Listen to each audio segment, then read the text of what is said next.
un fait qui est rarement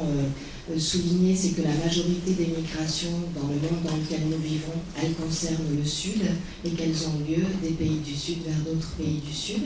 Nous sommes aussi dans un monde où, par le transit qui s'installe, il y a de véritables sociétés de migrants qui s'installent, par exemple,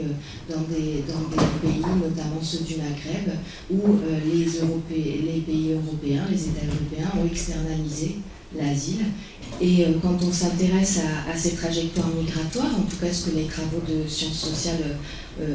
ont dit en les étudiant, c'est justement qu'il s'agit aussi de s'intéresser à la manière dont ces migrants, femmes ou hommes, mais ici nous parlons des femmes, vont être pensés ou représentés par les sociétés dites d'accueil ou d'arrivée. Et là, on se rend compte que si les femmes ont longtemps été invisibles et invisibilisées, c'est aussi parce qu'elles étaient perçues comme des personnes rejoignantes dans le cadre du regroupement familial. Et pendant très longtemps, les femmes n'ont pas pu, en dehors du mariage, les femmes étrangères, accéder à la régularisation.